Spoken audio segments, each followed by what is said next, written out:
Kitsune Haruri here, and welcome to my channel. I'm a little bit late on the draw for this, but to be honest, it's been sitting over in the corner waiting its turn. Actually, I've got a few more things sitting in the corner waiting their turn. I'm a few months behind. Big surprise. But it's time I got in there and actually had something to say about it because, well, it has been part of the collection before.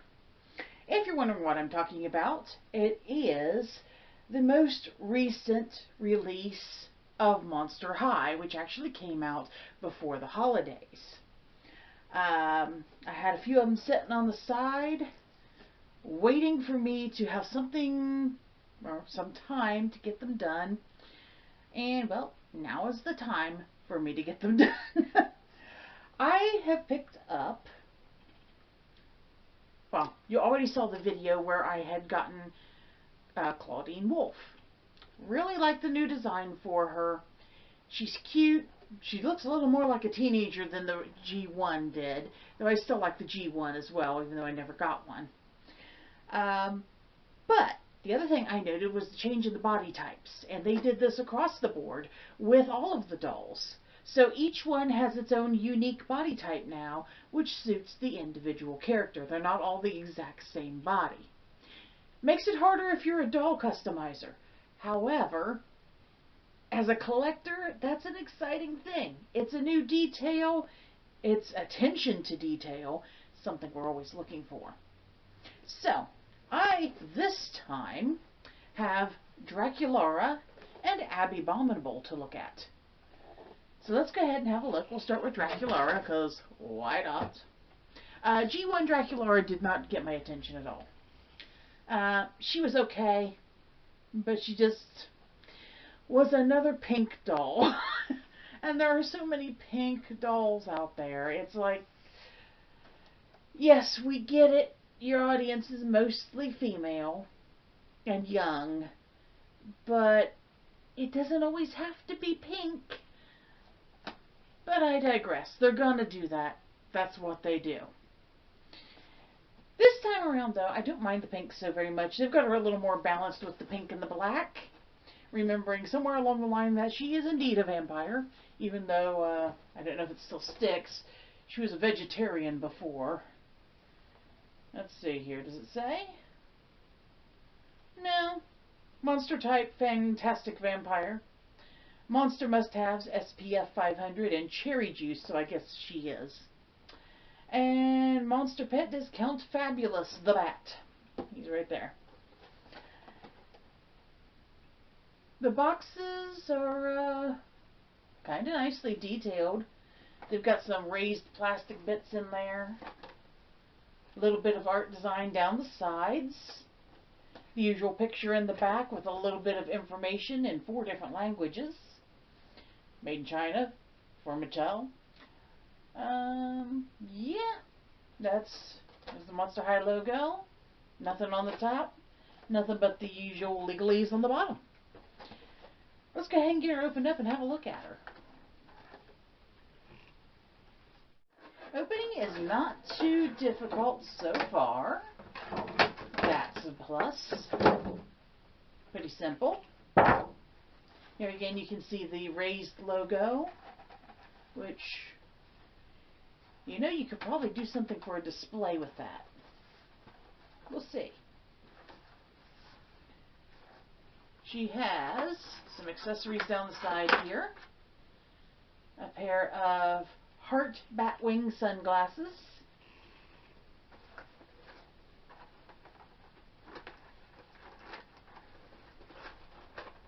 And these are just pressed into the blister.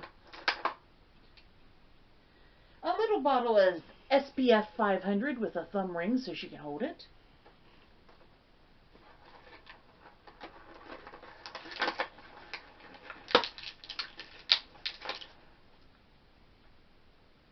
A sippy cup with 2 monster cherries, so I assume this would be her monster, or her cherry juice.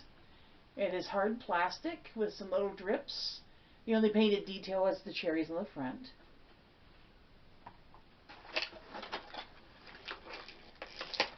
Whoops! Hey, that's 2 pieces. Let me catch that. Those two pieces are a monster pretzel with bat wings and eyes, and the little paper cone that it's held in. Sits down in there. Again, has the little thumb ring so she can hold it herself. I don't think I'd want to bite something that's looking at me. And one more accessory, there is a little skirt. Pop it off.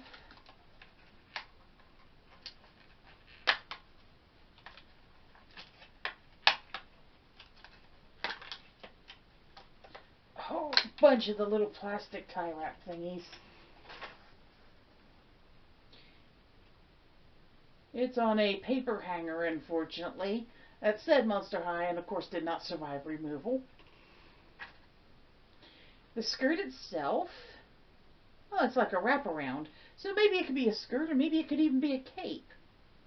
You can see here. Just put that against the background so where you can see it better. There are hearts and tiny bats in foil print. It is very lightweight. Unfortunately, those little plastic things are still in there. They made them smaller, but they didn't get rid of them. And you've got to be careful because this fabric is light enough that it'll snag. Okay, now they're out of there. There's a little tie that you can make a bow and tie it onto her. Further accessories.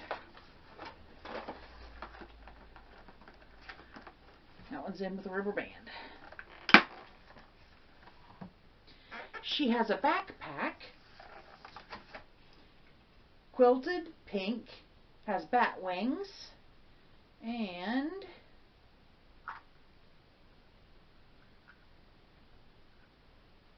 looks like it can open. It's really tight, but yes, it can open up here at the top. Little slot right there. And she should be able to wear it on her back. Some nice details. Even the little stitches are molded in.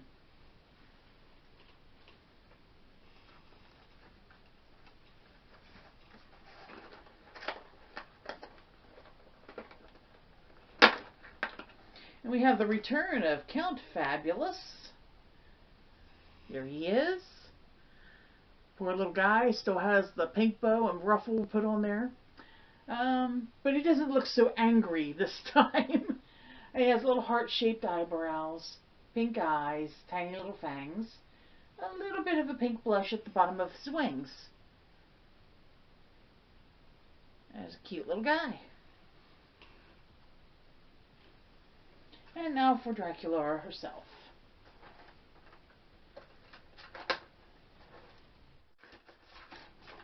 Really have to destroy the box to get her out.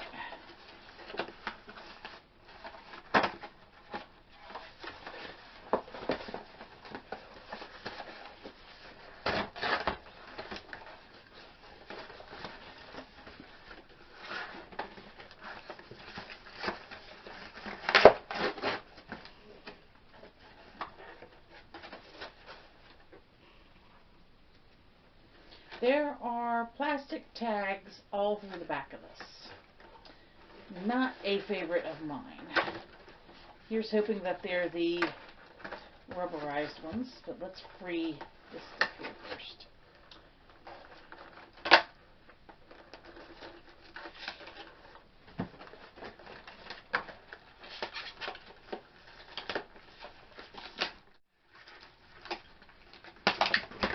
Whoa! I was hoping with all those supports they wouldn't do it, but they still put those plastic things straight into her head. I really wish they would not do that. It's not good for play. It's not good for a collector. Unless, of course, you would never intend to remove the doll from the package.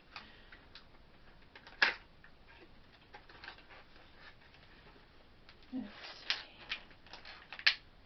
They've even put them straight into the backs of her arms.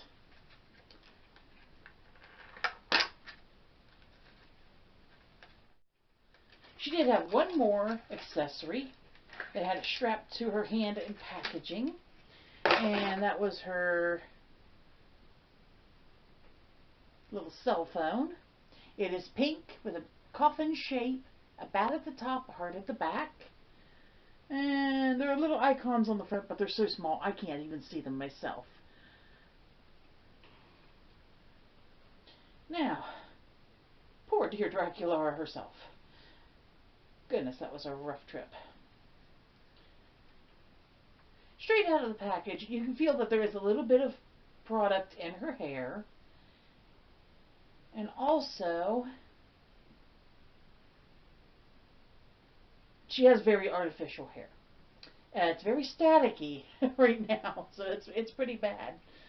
Her hair is straight, two-tone.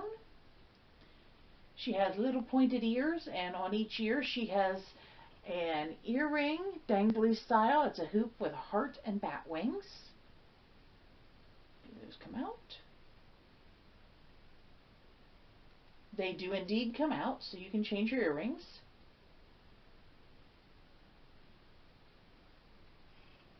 Her face paint is, it's clear. It's not pixelated, but it's not overly defined either. It's okay. Kind of soft. Maybe that's intentional, I'm thinking. She has a headband on made of plastic with a little bat bow. It is held in with one of those plastic things, which I will not be removing because I don't want to remove her headband. She is articulated at the head, the shoulder, the elbow. For some reason she's stuck right here. Let's fix this. There we go. Okay.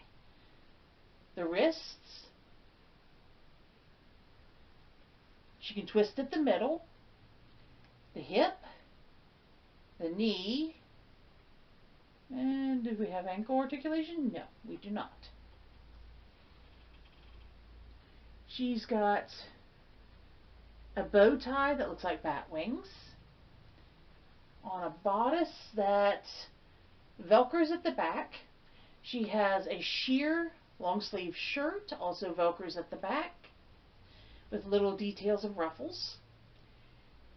She is wearing a pink ring, which is a big jewel, which actually goes around her finger, not into it like the old Barbies used to have. A pair of shorts with little fang hearts, also velcros at the back. Sheer stockings with a ruffle at the top, and pink high heels with bats and hearts on the front. She's a little bit of a shorter doll, and she's a little thicker around the lower half, giving her rather a cute little body shape. She does still have her little heart-shaped birthmark, beauty mark, whichever it might be. Her shoes do come with rubber bands on them. I'm going to leave those as well to keep her from losing her shoes. There are no doll stands with these, unfortunately. I kind of wish they did come with them, but I'll just have to come up with some. All in all, she's pretty good. Her hair quality is just not all that. I'm pretty sure if you washed it out, you would lose the definition in her bangs. But, yeah, if you leave that part alone and just wash this, I think it'd be fine. So let's have her take a seat so we can have a look at Abby. Oh, and you want to see some leg to body ratio here. She's all legs. Let's set her down. And I'll get Abby freed up. I'll be right back. Actually, before I do that, let's look at her package. So her package is a little bit different. Mostly the same here. But on the back, it's just a picture of her, not the group. Abbey Bominable, Monster Type, Extra Chill Yeti. Monster Must-Haves, Snowflake Backpack, and Ice Scream Treat. And her monster pet is Tundra, which is the woolly mammoth here. kind of a cute picture of her there too. And interestingly, she's made in Indonesia instead of China. So let me go ahead and get her loose for you. Okay. Packaging wasn't much different. There were a couple of annoying things. One of her hands, there was a plastic thing that went around her wrist. Evidently, they took her hand off to get it in there. I couldn't get her hand off to take it out, so I had to chop that thing off. Otherwise, pretty similar. Fewer things in the back of her head, though. That was good. So, what she came with. First of all, we've got Tundra, her pet. Woolly mammoth. Purple and white. I don't remember the original. I assume it's the same. Has some very cute, colorful eyes. It is not made of the same materials, I don't think. It doesn't feel the same as Count Fabulous. Maybe it is the same materials. Maybe it's just a difference in density. But there are a lot of seams that are visible that I'm not thrilled by. But otherwise, a pretty cute character. She has her drink as well. The straw is flexible. The cup actually opens. The lid has fangs along the edge. And if I can get it back on. And there are printed eyeballs on the label all the way around.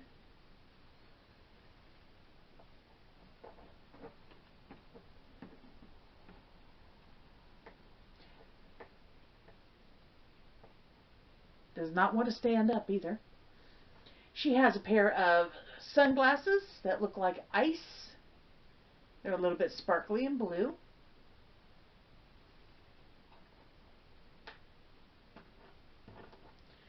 An ice cream treat of some sort. Snow corpse, it says. There's a little thumb hole for her to hold that.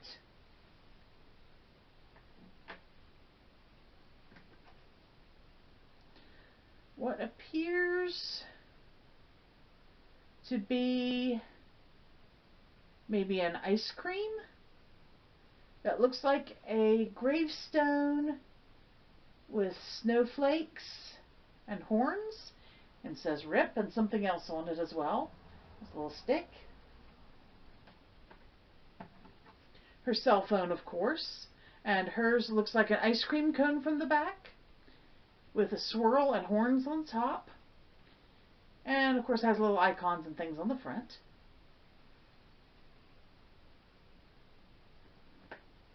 Her backpack, which was mentioned in her bio, is a snowflake. Lavender with glitter. Appears like this one. Yep, there's a latch. How hard are you to open?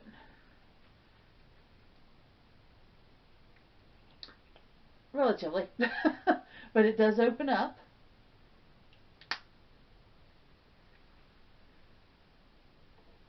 And last of all, she has a fur wrap.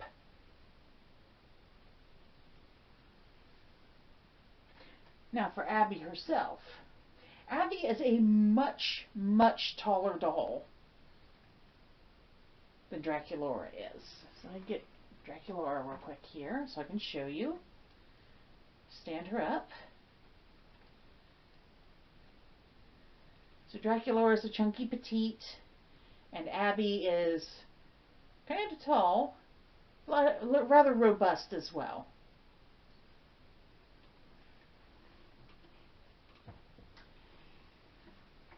She also has artificial hair with a little bit of product in it, though not as bad as the other one. And I love the color mixtures, the pinks, purples, and blues, also with some little bits of tinsel.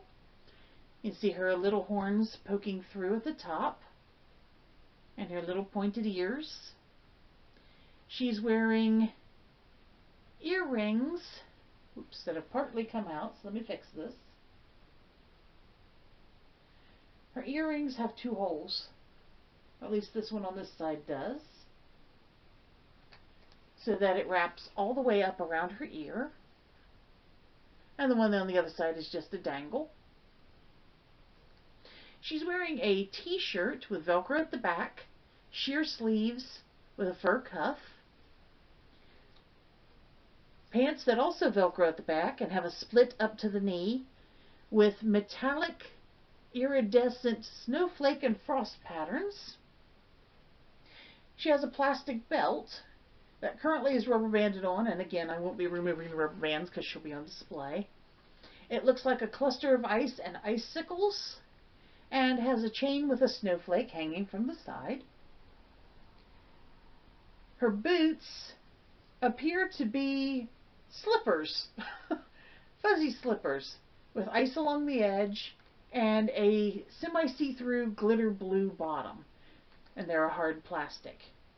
She also has some fur decoration on her legs and on her arms. Her paint job is actually very nice, and you can see, well, maybe not on my camera, that she has some little sparkles in her eyes, a snowflake on her cheek, a scattering of freckles, a little frostbitten nose. Honestly, I think she's probably one of the cutest ones they've put out this time. She also is articulated in the same way as Draculara, at the head, the shoulder, the elbow, in the middle, the hip, and the knee.